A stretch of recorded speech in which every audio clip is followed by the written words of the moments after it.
tienen la riqueza de la mitad de la población mundial.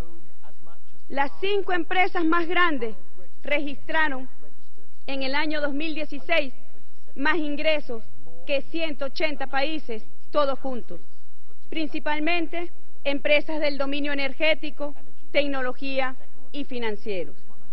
Hay formas de apropiación ilegítima de los recursos de los estados soberanos.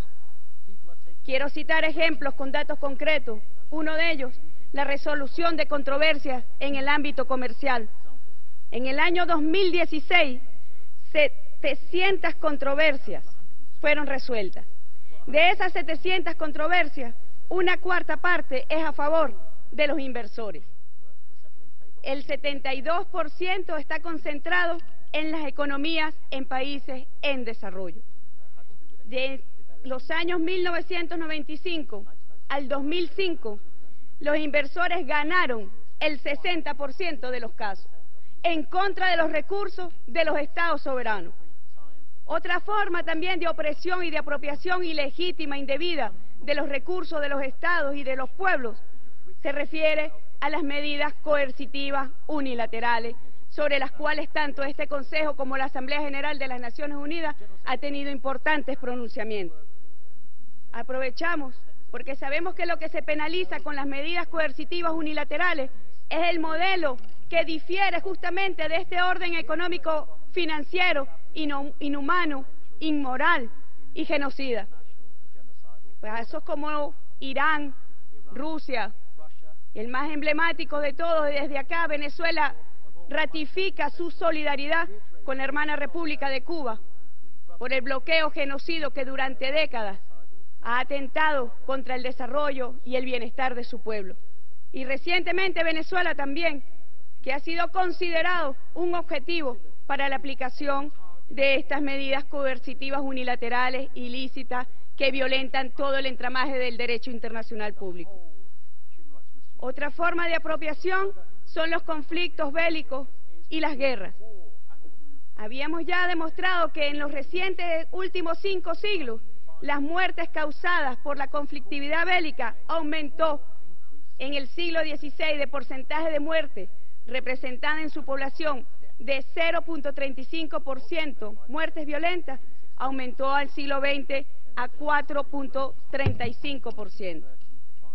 En 2015, el gasto militar ascendió a 1.7 billones de dólares. Y aquí hay unas cifras que yo quiero referirme.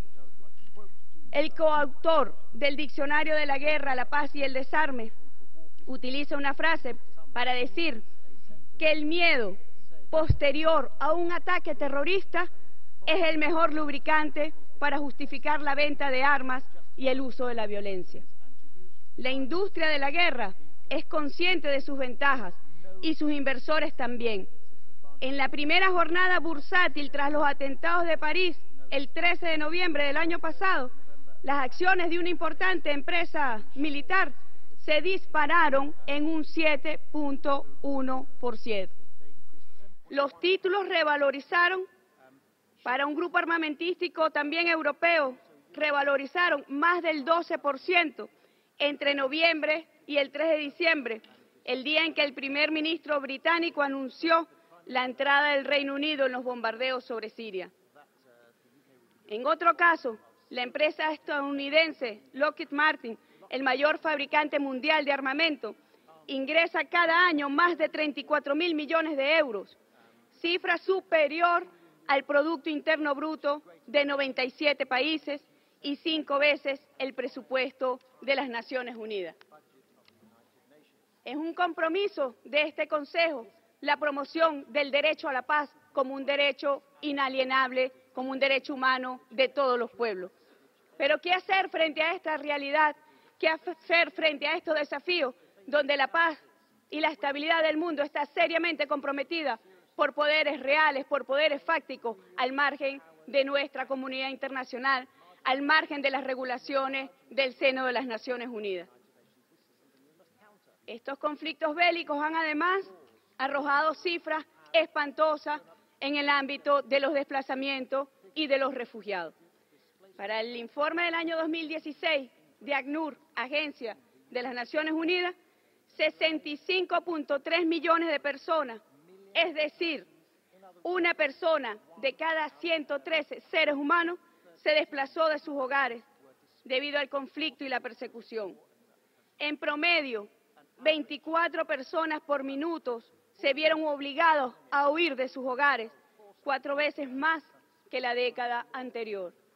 Es como va compaginado la conflictividad bélica en los últimos 5 siglos, el aumento y el crecimiento del enriquecimiento de la industria militar con el causante del sufrimiento de vastas mayorías de poblaciones y de pueblos enteros. 65.3 millones de personas se encontraban desplazadas a finales del año 2015 en comparación con los 60 millones tan solo 12 meses antes. Es la primera vez que se supera el umbral de los 60 millones. Pero hay que decirlo, peor aún, que la mayoría de estos refugiados, el 51%, son niños. Son retos, desafíos que tiene este joven Consejo de Derechos Humanos. Y tenemos que denunciar como representante de la diplomacia venezolana cómo a Venezuela los poderes imperiales la han determinado y la han seleccionado como un objetivo imperial contra su modelo de derechos humanos, que es inclusivo, que es universal. Venezuela hoy, a pesar de las agresiones económicas multiformes contra nuestro país, exhibe cifras poco conocidas y exhibe cifras que pocos países desarrollados pueden mostrar a la humanidad. Hace apenas una semana nuestro jefe de Estado, el presidente Nicolás Maduro, entregaba la vivienda 1.500.000 en medio de contrariedades económicas, en medio de la guerra económica, en medio de la caída de los precios del petróleo. Venezuela mantiene su capital social, Venezuela mantiene su modelo irreversible en materia de derechos humanos y es lo que la hace, sin duda alguna, una amenaza para este orden económico capitalista, para este orden económico internacional financiero causante de sufrimiento a la humanidad entera. Cuando nosotros vemos las cifras que dispensa Venezuela para la inversión social, pocos países pueden mostrar un 74% de inversión social.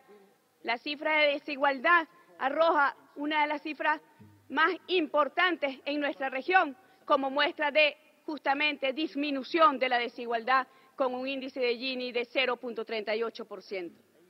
Podríamos dar detalles y detalles de cómo se garantizan los derechos económicos, sociales, culturales, pero también tenemos que denunciar ante la comunidad internacional que sobre Venezuela hay un proceso de agresión continua que pretende la intervención de nuestro país y pretende causar profundas heridas sociales mediante la violación masiva de sus derechos humanos, de la violación masiva de los derechos humanos del pueblo venezolano. Y entonces allí nos preguntamos cuál debe ser el papel de este Consejo de Derechos Humanos para que no siga el mismo destino ni siga la misma suerte de la comisión, de la extinta Comisión de Derechos Humanos.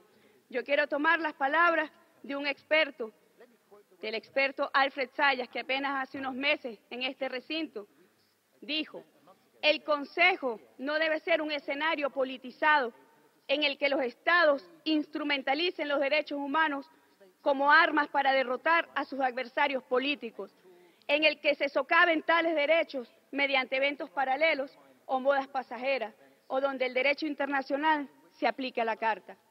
Tenemos que construir un nuevo orden donde los poderes financieros, causantes de pobreza, causantes de desigualdad, tengan una camisa a la fuerza y le impida justamente la violación masiva de estos derechos humanos. Nosotros llamamos desde la República Bolivariana de Venezuela, y con esto quiero concluir, a la unión de los países. El presidente Maduro, en su condición de presidente del Movimiento de los Países No Alineados, ha llamado también a alzarse contra este orden internacional injusto, ha llamado a la conformación de un Frente Mundial por la Paz, contra la intolerancia, contra el odio, por el diálogo de civilizaciones, por el diálogo interreligioso. Hay que construir un nuevo orden mundial. Y así ha llamado también el Papa Francisco, quien ha denunciado a este sistema, no solamente de inmoral, sino un sistema completamente deshumanizado. Queda poco tiempo, no solamente para salvar la casa común, como ha dicho el Papa Francisco, queda poco tiempo para preservar y salvar a la humanidad de este modelo ignominioso y de este modelo inmoral. Muchas gracias.